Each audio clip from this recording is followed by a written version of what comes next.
I sued my homophobic family after they disowned me. I am a male, 21 years old. Until recently, I was living with my mom and dad who are 42 and 45 along with my sister who is 23. That was until I moved out after a fight.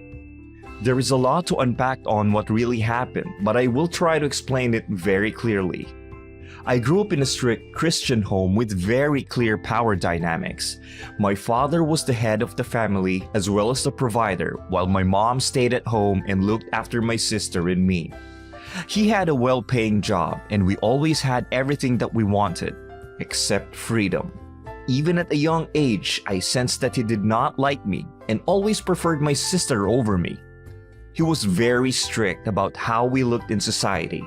There was never any room for failure or flaws.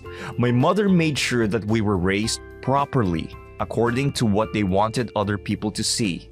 We attended a Christian school, went to church dutifully, and did not step out of line. However, I could never do it right. I was always too loud for my mother to tolerate me, and she would just leave it to my father to discipline me. I had always known that I was different from the other kids, in the way that I liked guys when I was supposed to like girls. My parents' teaching, as well as the environment that I grew up in, led me to hide who I was. I felt that what I was feeling was wrong, and if my father found out about it, he would not spare me. Despite preaching about love and kindness, they went and did quite the opposite. I was conflicted over why they would preach acceptance when they really hated gay people. It was not just my parents. My sister too hated gay people. The stuff that they would say whenever we saw a gay person or couple in public was horrible. They would say stuff about gay people being dirty, etc., and it would break my heart every day because I knew that they would never love the real me. I did all that I could to mask my true identity because I was afraid of what they would do to me. One of the boys who had been outed as gay in my church was sent to some sort of reform place and I had never seen him again. I had watched enough movies to know what methods they used there. My sister was no different from them, and I knew that if I even said anything, she would run to my parents and tell them everything. They were very controlling and toxic during my youth, leaving me with a lot of emotional damage that I'm still dealing with today. I was forced to get good grades, go to church, and do whatever they wanted me to do. I had dreams of being a male nurse, but when I told my parents, they were furious. My father got so mad that he took away most of my gadgets. He told me that he was my father. He knew what was best for me, and therefore I had to do what he wanted me to. Trying to appeal to my mother did not help at all. She only reinforced the idea that my father was the only one allowed to make decisions. And not only that, she told me that being a nurse was a feminine thing. I had to choose something that was fit for a man. I did not have much of a choice but to study economics, since it was the career that my family chose for me.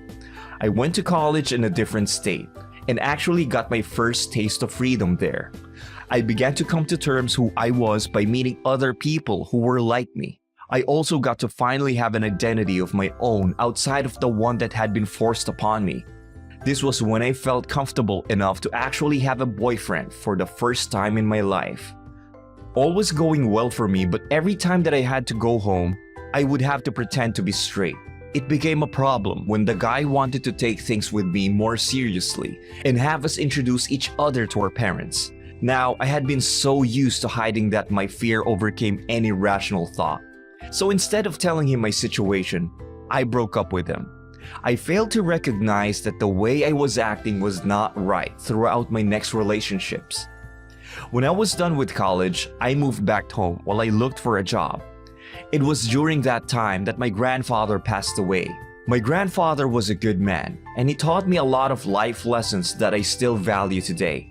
I was always his favorite member of the family when he was alive, and I spent a couple of summers staying with him. I was very saddened by his death, but all my father could talk about the money that my granddad had surely left us. My dad had been his only child after his sister passed away. Therefore, we were his last remaining family. I was sadder about my grandfather's passing than the rest of my family who were treating it like they had just won the lottery. I spoke out about the way that they were disrespecting my grandfather's memory like that. All I got in return was a threat that I would not be able to attend my grandfather's funeral. Even in the time that I had been gone, my parents had not changed their controlling ways.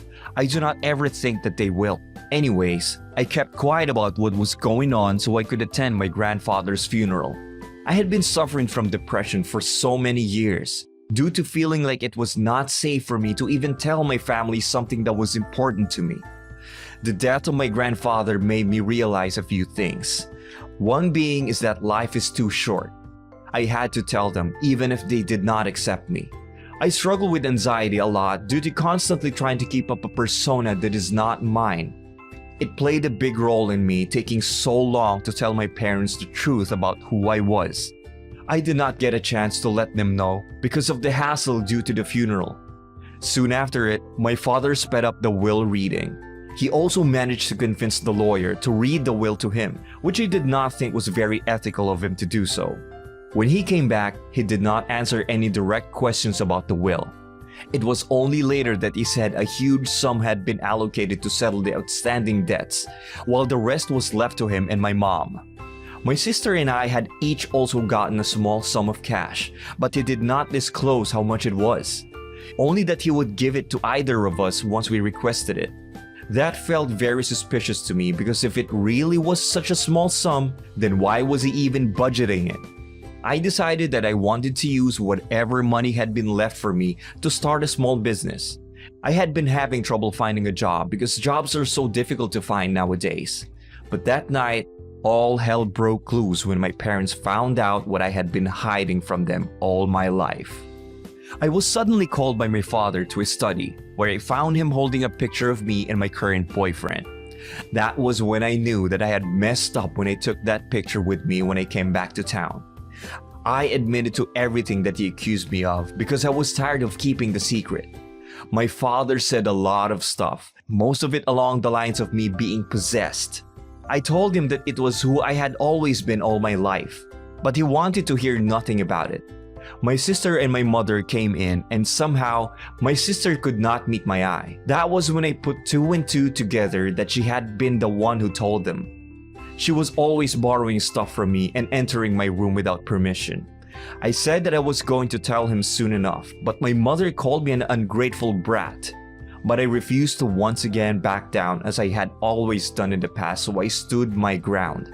My mother pretty much had a mental breakdown and kept on saying that there was no way that her only son was gay. I had been expecting to not be accepted, but a small part of me hoped that there was a 0.1% chance that they would not flip out so much. My father, being the control freak that he was, told me to take back what I had just said so that things could go back to normal. I knew when my father was trying to be reasonable, and it had everything to do with his obsession with continuing our name. It was always the damn family name from the beginning. Nothing else was more important than pretending to be a well-put-together family. My mother started to call the priest because she wanted to get me exorcised, believe it or not. Not even one member of the family wanted to reason with me. My sister has always been a perfect daughter, and I knew how she felt about gay people. I do not remember a lot of what she said, but it was somewhere along the lines of me being a disappointment. It became a screaming match between me and my family. Everything that I had been holding back for all the years came out. In the end, my father told me to go to my room so that I could wait for the priest to come, but there was no way I could wait around for that. They have always silenced me, all in the name of trying to do what was best for me, but I had enough. I packed a few things that were important to me, then I left in the middle of the night with barely anything on me. I got messages from them letting me know that I was no longer part of the family. I got a motel room for the night, then my boyfriend came to fetch me the next day. A few weeks went by when I was very depressed over the issue and trying to figure out what I could do. I had gotten a job, but it was entry level and barely covered any of my expenses. I knew that I had never claimed the money that my grandfather left for me because I had burned all my bridges with my family, but I got desperate. I managed to get a meeting with my grandfather's lawyer so that I could figure out if I would be able to withdraw the small sum of money that my grandpa had left for me. What I was not prepared to hear was that I had been left nearly all of my grandfather's estate, but it had all gone to my father because I had been declared mentally unstable. Upon further questioning, the lawyer revealed to me that it had been done a few weeks ago and there had been evidence to prove it. Finding out that my family had swindled me out of my inheritance was not even a surprise. I remembered how my father had been shifty with the details of my grandpa's will when I asked him about it.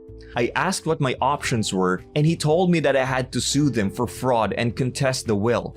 The only problem was that I was broke and my boyfriend was still paying off the student debt.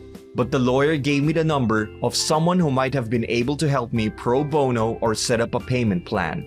Many of my friends thought that I should have just given up the money and worked hard at work until I was promoted, but it was now personal. I will admit that I felt a lot of bitterness and resentment towards my family because of the way they had disowned me. Not only that, they had controlled everything in my life for years and left me with emotional damage that I'm still trying to work through. It was quite a process again to get a meeting with the lawyer since she was always busy. But she agreed to help me pro bono, and if I won, I would pay her. With her help, I was able to file the charges against my whole family. I got a lot of messages and phone calls from them after I had filed the charges. They ranged from them begging me to let it go, to them hurting my sexuality and threatening me in various forms. I filed for a restraining order and it was granted when I showed the proof of them harassing me. I know my family, all their narcissistic tendencies, and what they would go through to get what they wanted, so I did not want to take any chances. I had experienced both physical and emotional abuse from both of my parents, which had involved methods of punishment that included torture. They would do anything to get what they wanted. I had to go to court for several weeks as I tried to fight against them. They were clearly enjoying the money and had hired some hotshot lawyer who had a good track record. I had no idea how they got people to testify against me and bring my mental health into question, but that complicated things for me. When I was asked if I had a history of anxiety and depression, I had to tell the truth. But my lawyer requested for a psychiatric evaluation be done because the files that they had as evidence had a lot of lies. We ended up not even having to do the evaluation because the documents were declared as invalid, which meant that they had forged it, but my family claimed that they were innocent in the whole matter and they had not even spent the money. But then, an investigation into their finances revealed that my father had transferred a large sum of money into his account. Not only that, he had paid off someone to fake the report that I had lost my mind. Due to the severity of what he had done, it turned into a criminal trial. My mom and my sister were accomplices in the whole matter, so they did not get off scot-free either.